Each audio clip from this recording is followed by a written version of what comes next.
film seperti yang sudah pernah kalian lihat ya sebelumnya, bertemakan di kos-kosan laknat. Wow, banyak yang seksi-seksi. Film ini berjudul Boarding House 2 ya. Ini bukan lanjutannya, tapi ceritanya baru, tapi ya lanjutannya dengan konsep yang sama, yaitu kos-kosan mantap-mantap yang laknat sekali di sini ya. Oke, nggak usah banyak bacot lagi ya, kita langsung saja ke filmnya. Di awal film kita diperlihatkan oleh seorang pria. Di sini dia baru lulus kuliah yang bernama Jun. Di sini Jun sedang fokus untuk mencari pekerjaan. Kalau di Indonesia ya seperti melamar CPNS ya, calon PNS ya. Si Jun ini sudah 2 kali gagal mendaftar CPNS di Korea. Dan ini adalah kesempatan terakhir Jun agar bisa lulus CPNS di Korea. Namun setiap kali Jun sedang belajar dengan serius, di sebelah kamarnya itu sangat berisik sekali akibat kesangean tetangga kamarnya itu seperti kucing kawin ya di sini. Lalu si Jun ini mengadu ke ayahnya. Di sini ayahnya memberikan saran kepadanya untuk pindah kos supaya dia lebih fokus belajar lagi dan bisa lulus CPNS supaya harapan orang tua terkabul ya. Dan si Jun pun langsung mengikuti saran ayahnya. Dia mencari kos-kosan. Ternyata dia menuju kos-kosan laknat. Akhirnya, singkat cerita, setelah perjalanan jauh, panas, dan menahan haus, akhirnya Jun pun menemukan kos-kosan yang diincarnya. Namun tiba-tiba di sini Jun dikejutkan oleh kemunculan 2 wanita, yang salah satunya kita sebut saja Rin. Rin ini bekerja sebagai suster di salah satu rumah sakit. Lalu si Jun ini diajak masuk ke dalam rumah sambil ngobrol-ngobrol. Di sana ada Arang. Arang ini siapa? Kok putih mulus? Arang ini ternyata adalah ibu kos pemilik kos-kosan laknat ini. Tenang aja kok, dalamnya tetap pink.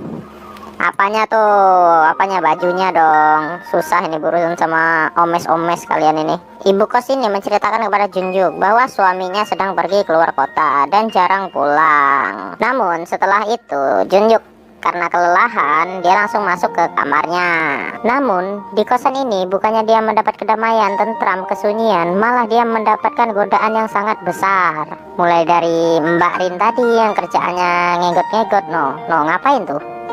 Dan Junhyuk pun ini sering masuk ke kamar mandi, dan jika dia masuk kamar mandi, di situ pasti ada aja ibu kosnya yang sedang mandi. Sini dia, wah, ketegangan akibat antenanya langsung tegak lurus melihat ibu kos yang sedang mandi. Keesokan harinya, di sini Jun pergi menemui temannya. Di sini temannya bekerja di bar atau di tempat main biliar. Namun bukannya tenang, di sini godaannya tambah besar karena pemilik tempat ini sering memakai pakaian yang seksi, aduhai, dan dia suka jentat-jentit. Nggak tahu jentat-jentit apa, nungging-nungging ya. Pernah suatu ketika pemilik tempat ini yang bernama Kim ini, Ibu Kim ini sedang mabuk. Di sini Jun yang mengantarnya ke dalam kamarnya.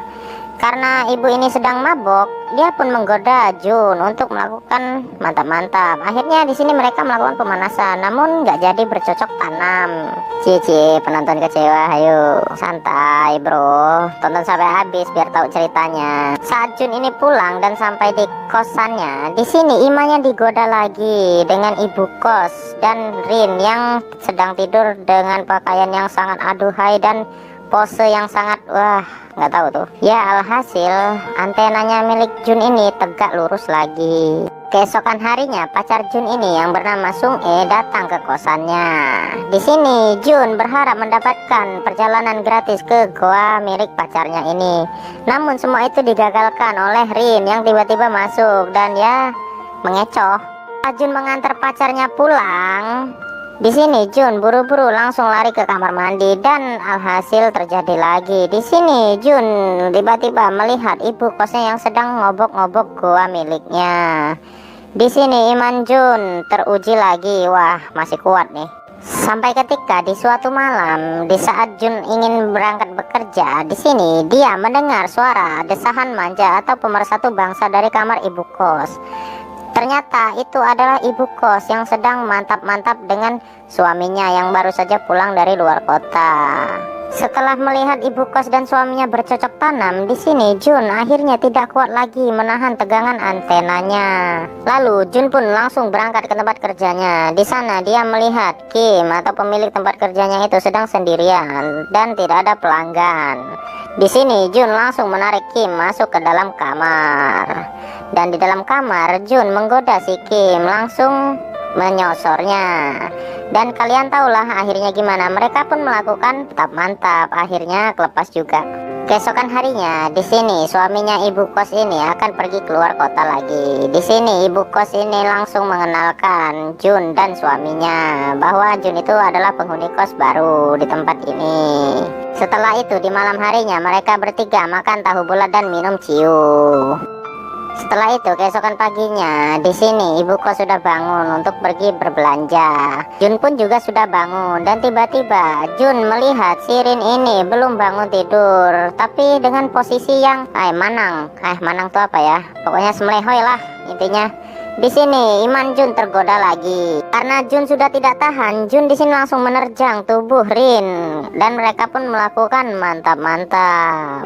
Wow, si kecil udah mulai aktif bun. Di malam harinya saat sedang hujan, ya kalian tahulah suasana mendukung dan suaminya tidak ada. Di sini ibu kos mulai menggoda Jun lagi dan Jun pun di sini sepertinya akan tergoda. Apa kalian tebak? Dan dia pun tergoda. Dia melakukan bercocok tanam lagi di musim hujan yang enak kali tuh. Namun tiba-tiba suaminya tadi pulang dari luar kota. Dia langsung menggedor-gedor pintu kamarnya. Kenapa lama sekali dibukain? Mereka berdua yang sedang dalam kamar langsung panik. Di sini Jun langsung suruh keluar dan Jun pun hujan-hujanan. Hai. Keesokan paginya si Jun pun langsung sakit karena hujan-hujanan tadi malam. Dia pun langsung dirawat si Rin ini dan disuntik. Aduh. Setelah itu kehidupan selanjutnya Jun ini pun tidak jauh-jauh dari kalian tahu lah pengencrotan, cocok tanam, mantap-mantap. Ketika Jun ngencrot dengan bu kos, dia bersembunyi dari Rin dan dia sedang mantap-mantap dengan Rin, dia bersembunyi dari ibu kos. Wah, udah hebat nih. Udah mulai aktif ya bun. Tiba-tiba dia mendapat kabar ayahnya tiba-tiba jatuh sakit karena sudah berumur. Di sini Jun memutuskan untuk kembali ke kosannya yang dulu karena kosannya yang dulu itu lebih dekat dengan ayahnya agar dia bisa merawat ayahnya. Setelah Jun pindah ke kosannya yang lama, di sini Jun dengan suara mantap-mantap tetangganya dan ayahnya yang sedang sakit, dia berusaha fokus untuk belajar agar bisa lulus dan fokusannya itu membuahkan hasil. Dia pun lulus masuk kerja. Setelah dia menjadi mafia genjot di kosannya yang kemarin, di sini dia mendapatkan rezeki nomplok lagi di lingkungan kerjanya dan cerita pun tamat.